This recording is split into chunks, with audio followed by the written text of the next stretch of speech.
9 news देख रहे हैं आप। आपके साथ मैं हूं किरण यादव। आज की इस डिबेट में, आज की इस खास कार्यक्रम में हम चर्चा करेंगे कांग्रेस के अध्यक्ष पद को लेकर। देखिए, लगातार साल 2014 के बाद से कांग्रेस का ग्राफ नीचा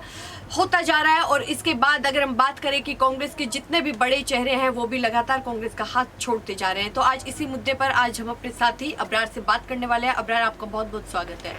अबरार, लगातार कांग्रेस का ग्राफ डाउन जाता जा रहा है और अगर हम बात करें कि बड़े चेहरे वो भी लगातार कांग्रेस का हाथ छोड़ते जा रहे हैं। अगर हम पिछले कुछ दिनों की बात पहले की बात करें तो गुलाम नबी आज़ाद ने कांग्रेस का हाथ छोड़ दिया और अब ऐसे में अटकलें तेज है कि शायद सचिन पायलट भी कांग्रेस से इस्तीफा दे सकते हैं।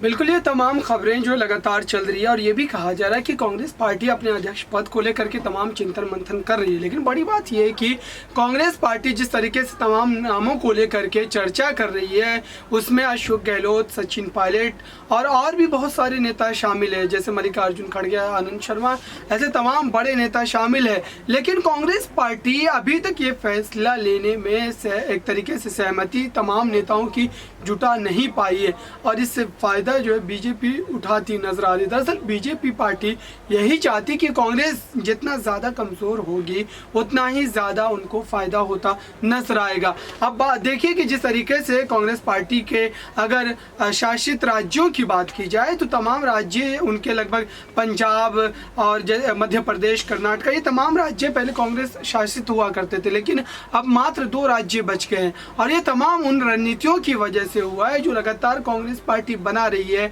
और अब जबकि इस स्थिति में भी कांग्रेस पार्टी लगातार अध्यक्ष पद को लेकर के जो कोई फैसला नहीं ले पा रही है और इतने दिनों से अध्यक्ष पद जो है वो खाली है। तो देखने वाली बात यह है कि सोनिया गांधी, राहुल गांधी का इस पर क्या रद्द अमल होता है और आने वाले समय में सचिन पायलट को लेकर के जहां तक बात है कि उनको राष्ट्रीय अध्यक्ष कांग्रेस पार्टी का बनाया जाता है, तो ये देखने वाली बात होगी कि सचिन पायलट के अध्यक्ष पद पर बनने के बाद क्या कांग्रेस पार्टी में जो तमाम अनुभवी नेता है उनका जो एक तरीके से रद्द अमल किस तरीके से आता है, क्योंकि तमाम ऐसे अनुभवी नेता मौजूद है कांग्रेस पार्टी के पास जिनको राष्ट्रीय अध्यक्ष बनाया जा सकता है। लेकिन उससे इतर जाकर के अगर सचिन पायलट जैसे युवा नेता को एक मौका दिया जाता है तो फिर पार्टी में भी एक गुटबाजी देखने को मिल सकती है और इसका नुकसान सीधे तौर पर कांग्रेस पार्टी को ही उठाना पड़ेगा। हालांकि जब अलग अलग राज्यों में अब विधानसभा के चुनाव भी होने, चाहे गुजरात की बात करें, यहाँ पर राजस्थान की बात करें, तो ऐसे में कांग्रेस पार्टी को अब एक मजबूती चाहिए और अगर वो मजबूती के साथ चुनाव में नहीं उतरती है तो फिर से एक बार बीजेपी हर जगह अपनी सत्ता बनाती हुई नजर आएगी। देखिए, कांग्रेस में 2 धड़े हैं। अब एक धड़ा चाहता है कि राहुल गांधी अध्यक्ष बने, लेकिन दूसरा धड़ा चाहता है कि गैर गांधी परिवार से कोई अध्यक्ष बने। लेकिन ऐसे में राहुल गांधी की तरफ से साफ इनकार किया जा रहा है। हालांकि उनकी तरफ से व्यक्तिगत टिप्पणी तो आई नहीं है, उन्होंने साफ मीडिया के सामने नहीं कहा है, लेकिन जैसे खबरें हैं उनमें यही है कि राहुल गांधी की तरफ से साफ मना किया जा रहा है। क्योंकि देखिए, राहुल गांधी गेट में खड़े, ना वो साफ मना कर रहे हैं ना वो राजी हो रहे हैं अध्यक्ष पद को लेकर। ऐसे में देखिए, राहुल गांधी भारत जोड़ो यात्रा कर रहे हैं और दूसरी तरफ एक तरफ तो भारत जोड़ो यात्रा कर रहे हैं, दूसरी तरफ अगर हम कांग्रेस के अध्यक्ष पद की बात करें वो इतने दिनों से, इतने महीनों से खाली है और वो उसके लिए राजी नहीं हो रहे। तो आपको क्या लगता है कि ऐसे भारत जोड़ो यात्रा करने से क्या कांग्रेस एक साथ हो पाएगी? क्या कांग्रेस में जो अब कांग्रेस बिखरी पड़ी है वो कांग्रेस एक साथ हो पाएगी? देखिए, जहाँ तक भारत जोड़ो यात्रा की बात है और कांग्रेस में राहुल गांधी को फिर से एक बार अध्यक्ष पद सौंपने की बात है, दोनों बातों का जवाब ये होगा कुल मिलाकर के कि दरअसल राहुल गांधी इस पद के लिए इसलिए तैयार नहीं हो रहे क्योंकि उन्होंने इस पद पर रहते हुए पार्टी के लिए काम किया है। और अब के नज़र दौड़ाएंगे अगर पिछले विधानसभा चुनाव में जहाँ जहाँ कांग्रेस पार्टी को शिकस्त का सामना करना पड़ा है वहाँ पर राहुल गांधी की नीतियाँ जो है वो काम नहीं आई पार्टी के लिए और न ही लोकसभा चुनाव 2019 में पार्टी को एक बेहतर जो है नतीजे देखने को मिले थे। तो ऐसे में राहुल गांधी को फिर से एक बार फोर्स करना इस पद की जिम्मेदारी को लेने के लिए ये कहीं ना कहीं कांग्रेस पार्टी के लिए भविष्य में सही नहीं होगा। और दूसरी बात यह है कि अगर कांग्रेस पार्टी भारत जोड़ो यात्रा करती है तो इसका फायदा नजर आएगा या नहीं आएगा ये तो आने वाला समय बताएगा, क्योंकि अभी इस यात्रा को मात्र 4 दिन हुए हैं और 150 दिनों तक ये यात्रा लगातार चलेगी। तो इस यात्रा के जब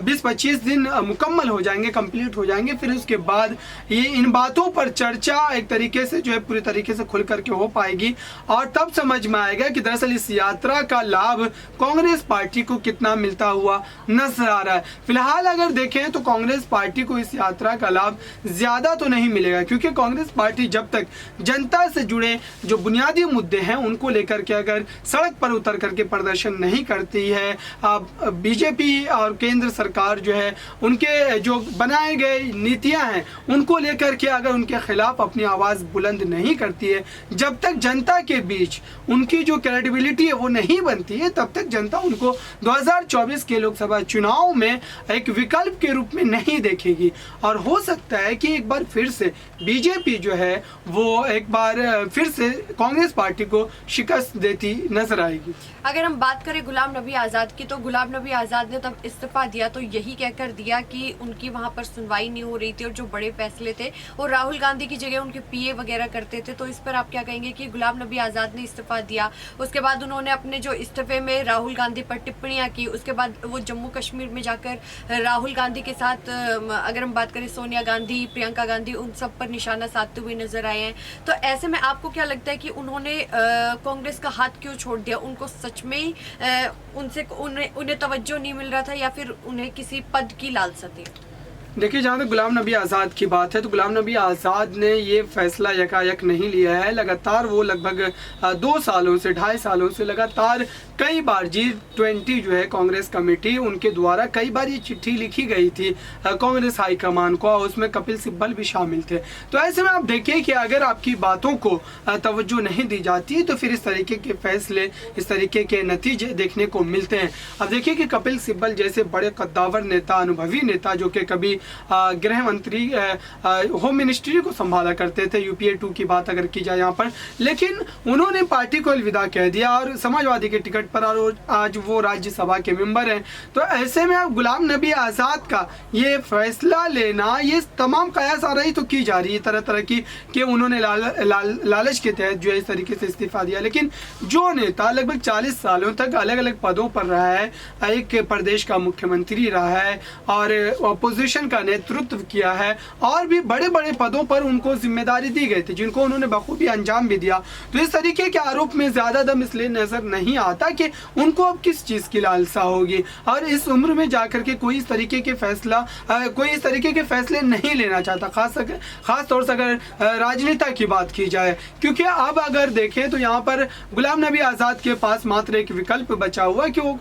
जम्मू एंड कश्मीर में अपनी कोई सियासी दल जो है वो बनाए और फिर वहां पर अपनी राजनीतिक यात्रा को शुरू करे। लेकिन उसमें भी उनको कोई ज्यादा फायदा मिलता नजर नहीं आएगा, क्योंकि वहां पर पहले से नेशनल कॉन्फ्रेंस, PDP जैसी पार्टियां मौजूद है और क्षेत्रीय दल होने की वजह से वहां पर उनका दबाव भी है। तो ऐसे में गुलाम नबी आज़ाद को उस बेहतर जो नतीजे की उम्मीद आप कह सकते हैं जम्मू कश्मीर से भी नहीं देखने को मिलेगा। गुलाम नबी आज़ाद ने जो इस्तीफा दिया है उसके बाद कांग्रेस को नुकसान होगा या फिर फायदा होगा? देखिए, गुलाम नबी आज़ाद के इस्तीफे देने के बाद जाहिर सी बात है कि कांग्रेस पार्टी को नुकसान होगा, क्योंकि इतना बड़ा अनुभवी नेता आपको छोड़ करके जा रहा है, जो कि इंदिरा गांधी के समय से लेकर के लगातार अब तक राहुल गांधी, प्रियंका गांधी के समय तक कांग्रेस पार्टी के साथ जुड़ा हुआ था। अगर 40-50 सालों के अनुभव रखने वाले नेता अगर आपकी पार्टी को छोड़ करके जा रहे हैं तो इसका नुकसान पार्टी को तो झेलना ही पड़ेगा। और फिलहाल कांग्रेस पार्टी की स्थिति जिस हालत में है उसको लेकर के अब राहुल गांधी और प्रियंका गांधी, सोनिया गांधी, कुल मिलाकर के कांग्रेस नेतृत्व को जो है गुलाम नबी आज़ाद के उस इस्तीफे वाली फहरिस्त को एक बार पढ़ के चिंतन मंथन करने की बेहद ज़रूरत है। ठीक है, बहुत बहुत शुक्रिया अबरार इन तमाम सवालों के जवाब देने के लिए। तो देखिए, ऐसे में कांग्रेस के सामने लगातार बहुत सारी चुनौतियां हैं और अब ऐसे में देखना ये होगा कि 19 अक्टूबर को कौन कांग्रेस के अध्यक्ष पद की कमान संभालेगा। लेकिन इसी तरह के मुद्दे के लिए हमारे साथ बने रहिए। पैच क्या बोले, तो देखिए कांग्रेस के सामने बहुत सारी चुनौतियां हैं। अब ऐसे में देखना ये होगा 19 अक्टूबर को कि कांग्रेस के अध्यक्ष पद की कमान कौन संभालेगा। आज के इस खास कार्यक्रम में इतना ही, लेकिन देश और दुनिया से जुड़ी तमाम खबरों के लिए देखते रहिए नेक्स्ट टाइम न्यूज। धन्यवाद।